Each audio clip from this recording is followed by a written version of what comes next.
Bonjour, c'est Cryptolyse. Aujourd'hui, on va faire notre vidéo hebdomadaire du BTC.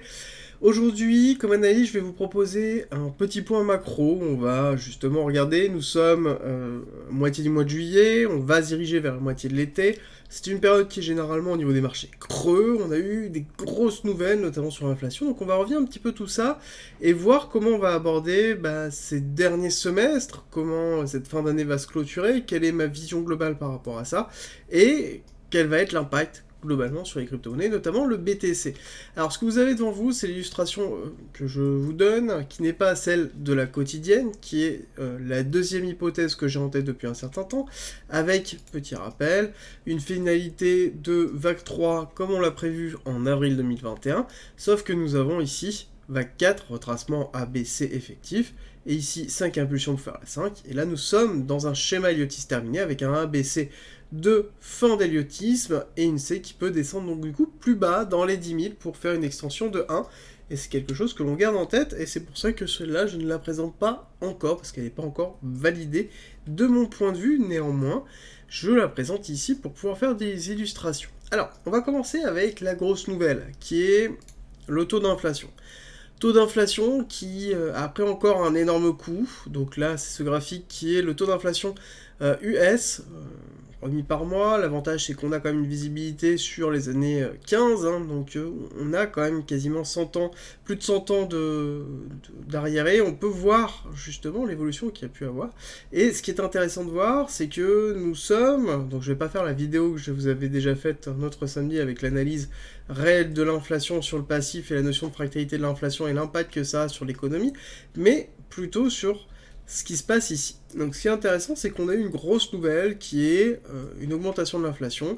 On avait eu les marchés à un moment donné qui étaient en train de pricer le fait, alors ça c'était ici, sur cette barre ici, celle d'avril, où on était en train de pricer globalement un potentiel continuité baissière, c'est-à-dire quelque chose qui aurait pu et qui était en tête des personnes de faire hop, continuité baissière, pouvoir faire un taux d'inflation qui hop, redescendait de cette façon-là avant de potentiellement retravailler de cette façon-là, mais en tout cas un début de diminution de l'augmentation de l'inflation.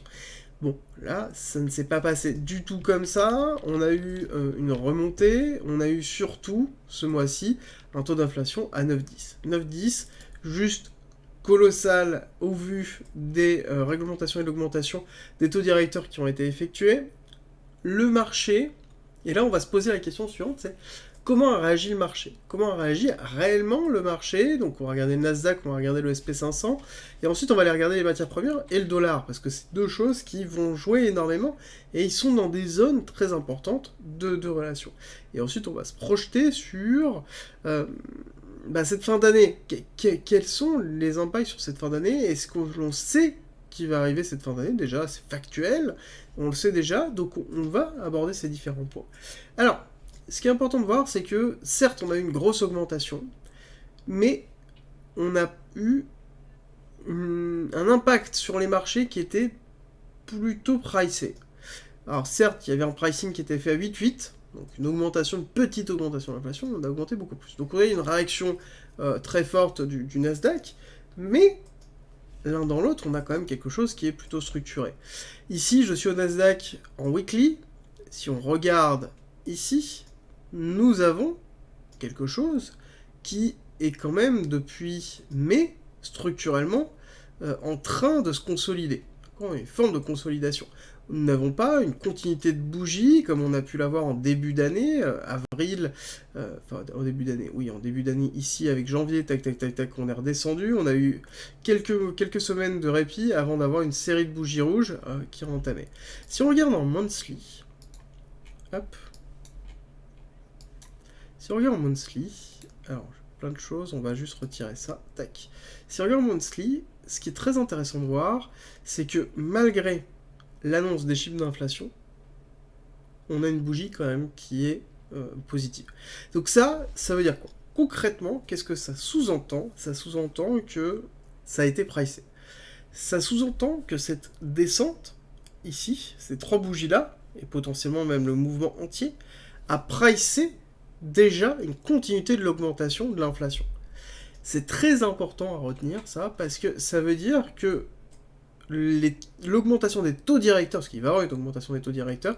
Alors est-ce qu'on va rester à 75 points, est-ce qu'on va monter à 100 points, voire même 125 points? Bon, 125 points me semble quand même un petit peu fort, mais le 75, continuité à 75 ou 100 points me semble cohérent par rapport aux prochaines annonces que l'on va avoir.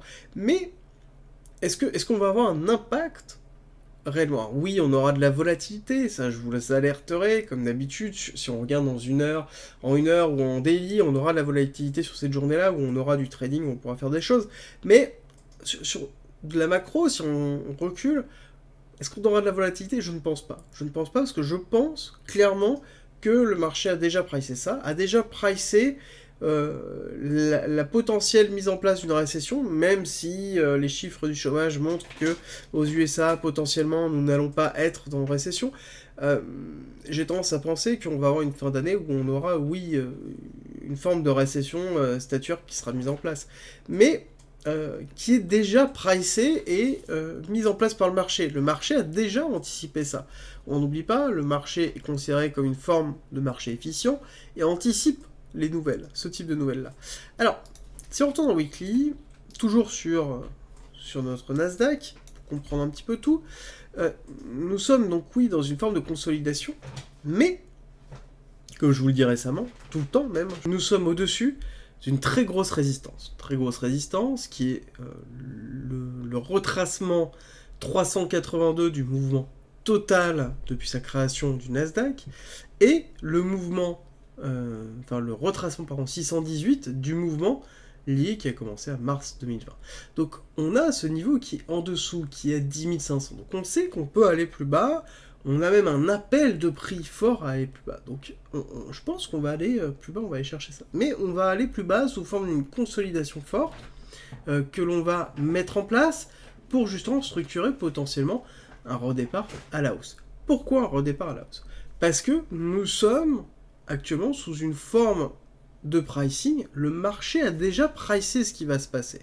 A déjà pricé cette forme de récession, cette peur de récession, cette hyperinflation, cette augmentation des taux qui va être annoncée dans les semaines, mois qui viennent.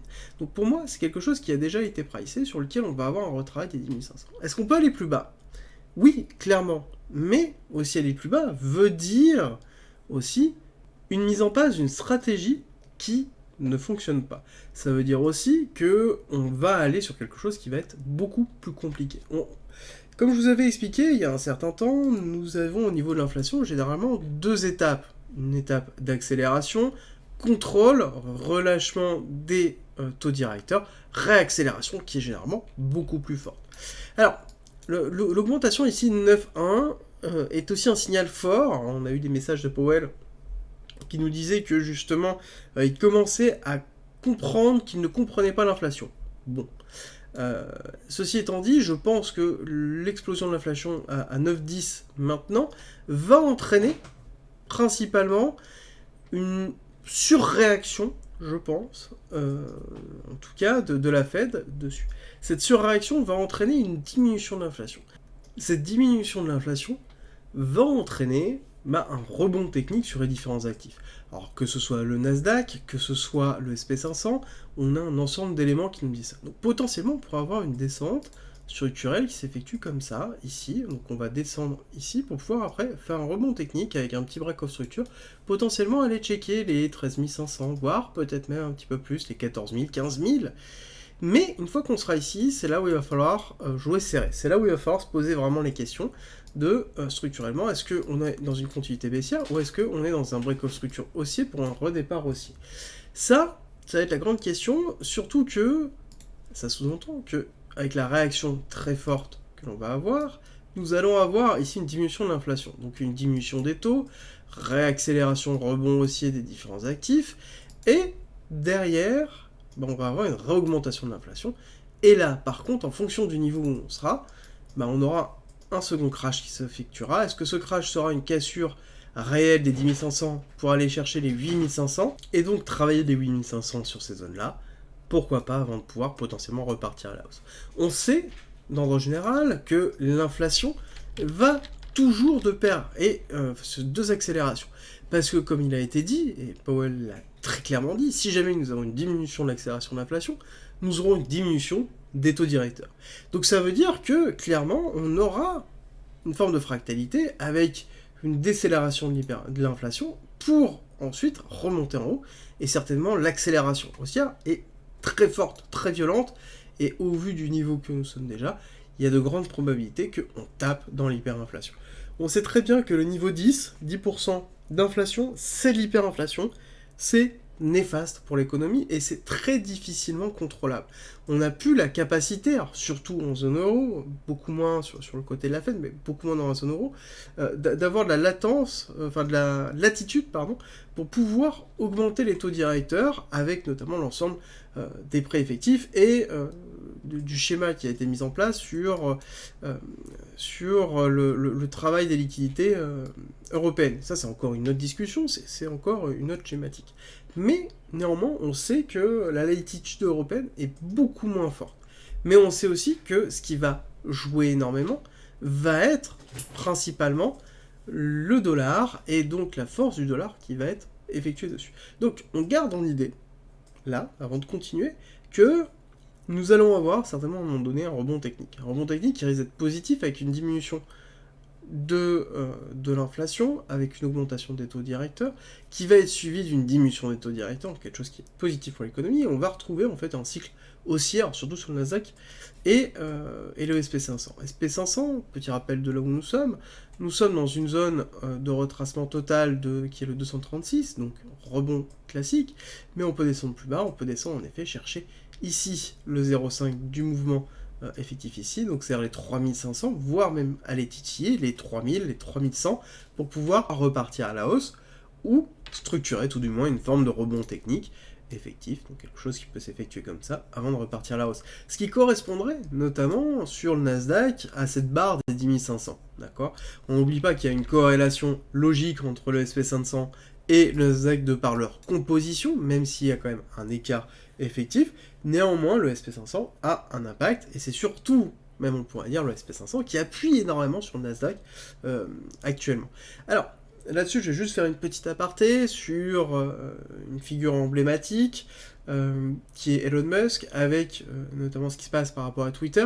On a quand même une sphère dans la partie technologique qui est en train de se structurer, avec des annonces très fortes qui sont justement Elon Musk qui explique qu'il se prépare à quelque chose d'excessivement compliqué. On a une forme de laïus réel, qui est en train de se structurer, et sur Twitter qui montre, qui appuie en fait sur la psychologie des gens. Les gens sont en train de se préparer à quelque chose. Voilà. Et ce qui est intéressant de voir, et ça faut prendre un petit peu de recul, parce que c'est quelqu'un qui joue énormément, Elon Musk, sur la communication qu'il effectue. Alors je ne juge pas le personnage, en tout cas, ce qui est certain, c'est que c'est quelqu'un qui sait faire du business, qui sait construire et manipuler en tout cas l'information, et il faut prendre un petit peu de recul par rapport à ça, et justement en prenant ce recul-là, on peut se dire justement, se poser réellement les questions de est-ce que c'est un effet d'annonce pour arriver à ses plans, parce que clairement, je pense que c'est quelqu'un qui a déjà planifié ce qui va se passer dans les 2 ans, 3 ans à venir, voire même plus, ça c'est évident, et derrière, je pense que la mise en place qui est en train d'être faite sur la communication globale, alors pas qu'avec Elon Musk, mais avec la totalité des acteurs, voilà, il faut prendre du recul par rapport à ça, et surtout se préparer si jamais on a un rebond technique fort sur une continuité baissière, et là-dessus, ce sera le bon moment, notamment si jamais vous êtes surexposé, de pouvoir alléger votre package.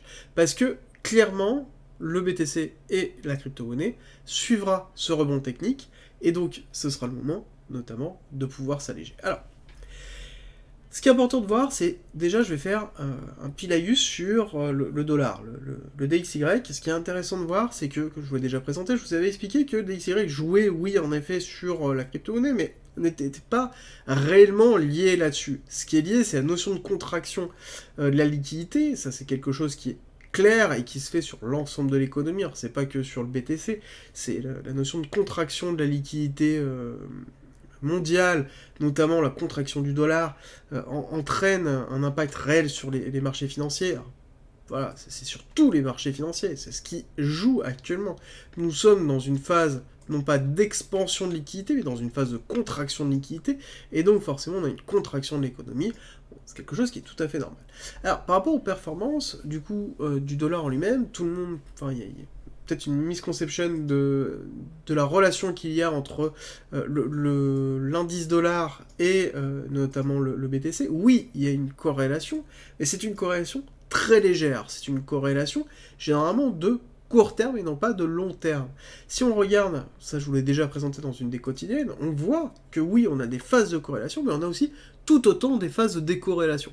Ça veut dire quoi ? Ça veut dire que dans l'ensemble, ce n'est pas corrélé ou très peu corrélé. Par contre, on va noter quelque chose. On va noter que nous sommes en train d'arriver sur l'objectif 210, qui est un objectif très fort de retracement d'une continuité baissière, d'accord ? Nous sommes dans une continuité baissière, là-dessus il n'y a pas à se leurrer, nous sommes dans une phase d'accélération pour aller retravailler une zone de continuité baissière, voilà.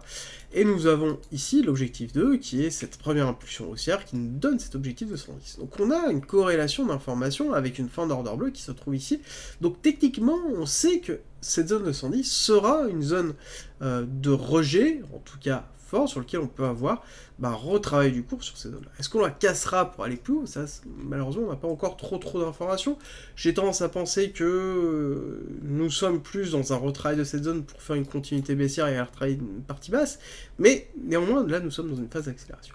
Mais nous arrivons, et ça c'est très important, dans une zone, ici, de retravail, qui est le 110, d'accord ? Donc on le garde en tête. On va aller regarder un petit peu l'US Oil.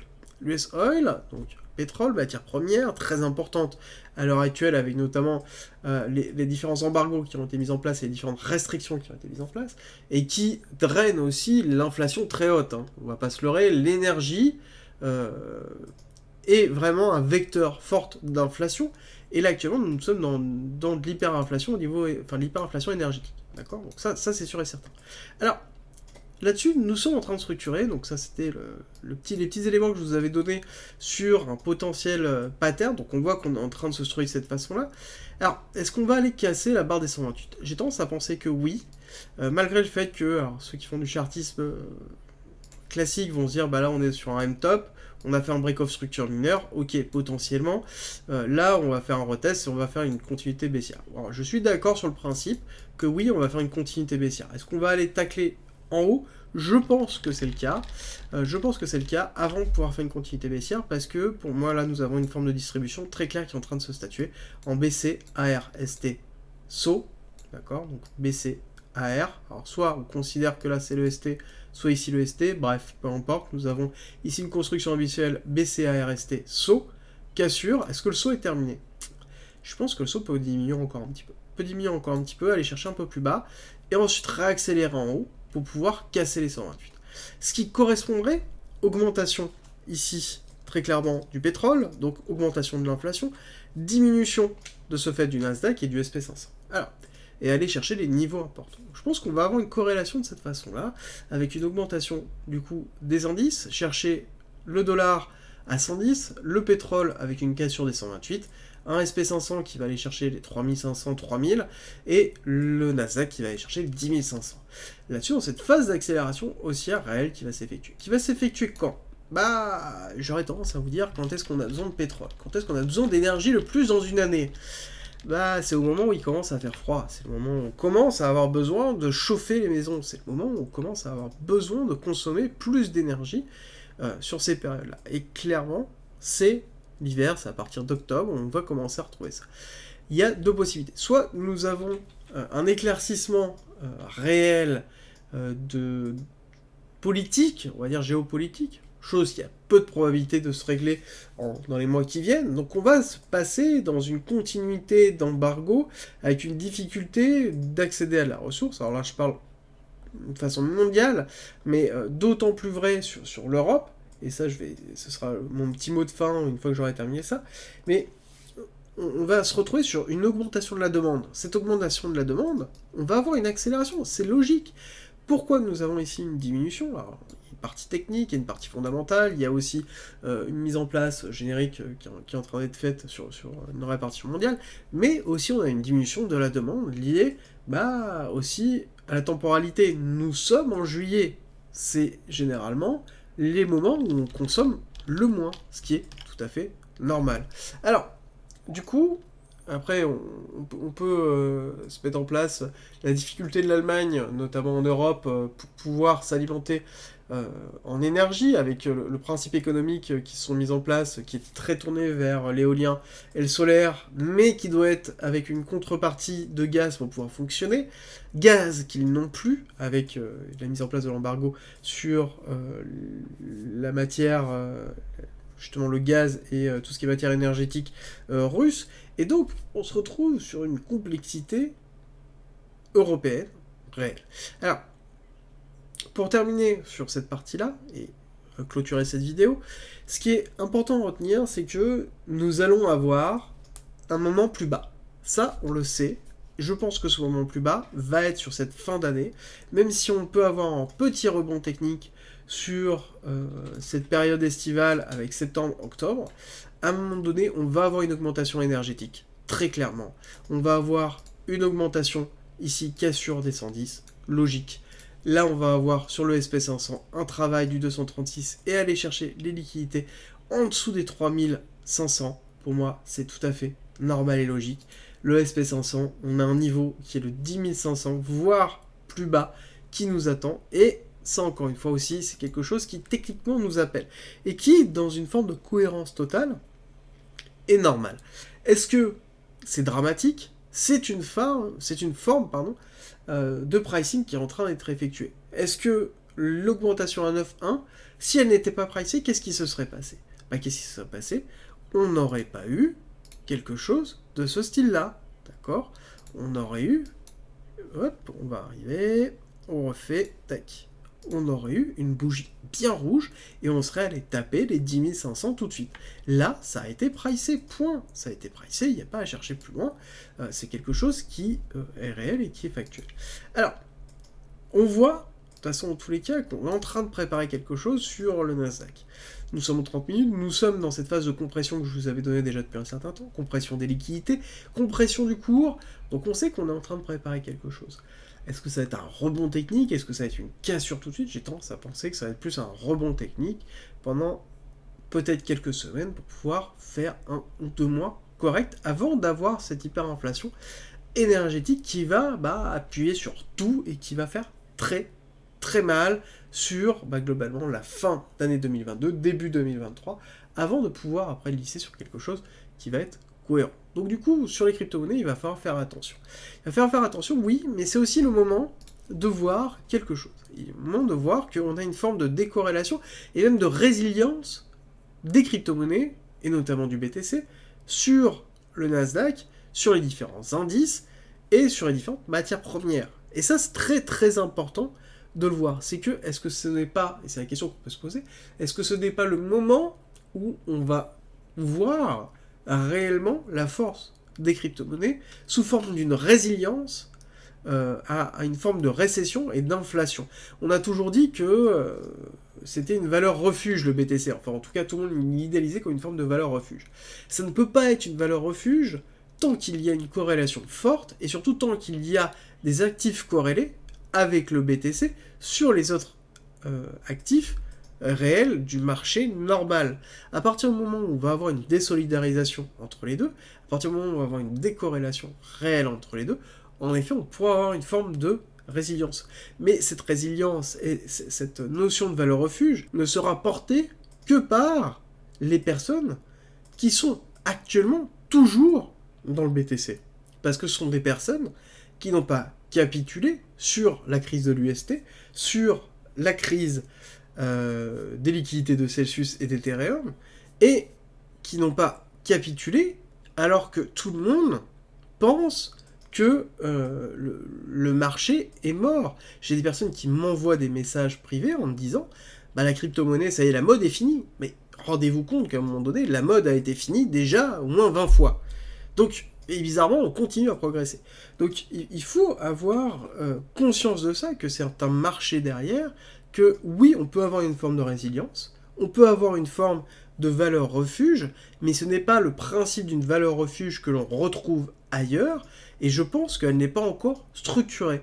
Mais une crise de ce style-là peut entraîner l'émergence d'une valeur refuge de ce style-là, et donc la construction réelle d'un nouveau type d'actif, chose que j'ai commencé à vous en parler depuis que j'ai créé la chaîne, d'un nouveau type d'actif dans lequel on retrouve la crypto-monnaie, qui n'appartient pas ni à la matière première, ni à des actifs technologiques, ni à des actifs classiques, et qui est quelque chose d'à part. Voilà.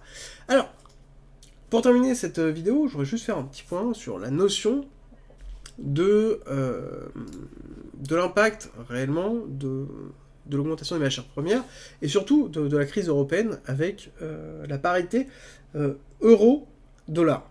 Ce qu'il faut comprendre, c'est que l'inflation en Europe va être très forte, très forte. Le niveau de contrôle de la BCE par rapport à cette inflation est minime, bien plus bas que le contrôle possible de la Fed par rapport au dollar, ça on le sait, par la construction économique de l'Europe en elle-même et la politique monétaire de la BCE depuis 20 ans. Donc on le sait qu'on ne pourra pas augmenter les taux directeurs de façon totalement drastique.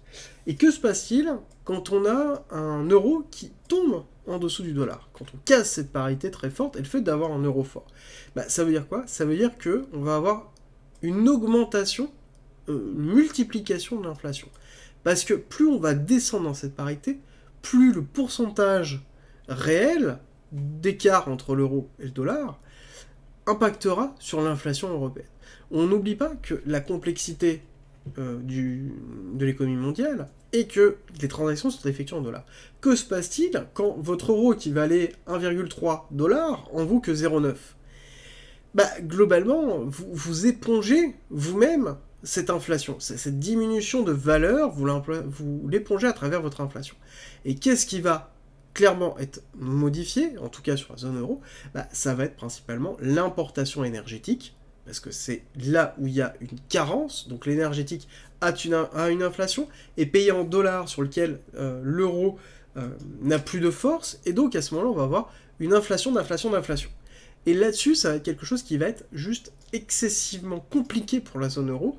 Alors peut-être moins pour la France, parce qu'on a quand même une capacité nucléaire qui est quand même très forte en termes d'énergie, où on arrive à avoir quand même une forme d'autonomie. Alors, c'est des grands mots que je dis, hein. On est loin de l'autonomie énergétique, mais en tout cas, on est bien moins dans une zone problématique que l'Allemagne, et l'Allemagne qui est quand même le centre économique européen, d'accord ?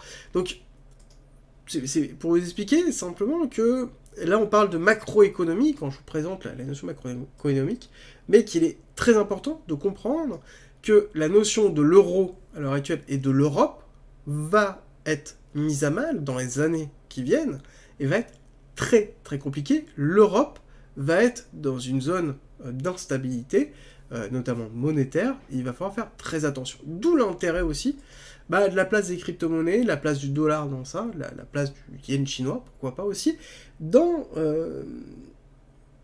la construction d'un portefeuille, dans les années à venir, au niveau de l'euro, et la place de l'euro par rapport à ce portefeuille-là. Et notamment, comment compenser cette hyperinflation européenne par rapport à la macroéconomie globale. Il est évident qu'un rebond économique sur l'ensemble des actifs sera bien moins fort en Europe, et voire même pourrait impacter l'Europe négativement. Et ça, c'est d'autres discussions qu'on aura, et je vais terminer la vidéo dessus. Je vous dis à très vite. Rejoins le Discord, c'est un lieu unique qui réunit toutes les informations sur l'investissement, le trading, la crypto-monnaie et la blockchain. Tu y trouveras notamment toutes nos annonces, une bibliothèque remplie d'informations mises à disposition gratuitement pour tout comprendre, des salons de discussion pour pouvoir progresser ensemble sur la crypto-monnaie, la blockchain, le minage, la fiscalité, la DeFi bien évidemment, et ensuite l'analyse technique avec la partie débutant, expert, sur les indices, sur même le trading en général. Ensuite tu as la partie communautaire avec nos signaux bien évidemment, et ensuite les services communautaires, donc de la communauté à la communauté, ainsi que les annonces de recrutement et des salons de discussion pour discuter de chacun des coins, de tes coins préférés. Ensuite, en étant membre du Discord, tu as accès à cryptolis.fr avec plein de guides écrits mis à disposition gratuitement, ainsi qu'un ensemble de vidéos mises à disposition gratuitement, sur lequel tu vas y retrouver plein d'informations pour pouvoir te former notamment sur la psychologie, la DeFi, l'investissement, le trading, l'analyse technique bien évidemment, ainsi que les futurs, la gestion des futurs, construire sa propre stratégie, comprendre la technologie de la blockchain et encore avoir accès aux lives, tout simplement rediffusés, qui sont sur le Discord où on traite justement de sujets d'actualité et on discute ensemble et on va plus loin. D'ailleurs, si tu veux aller plus loin, le premium est à disposition et n'hésite pas à nous rejoindre sur le Discord et à poser des questions dessus. Tu auras toutes les informations. Si tu aimes mon contenu, like, partage et abonne-toi, ça m'aide énormément.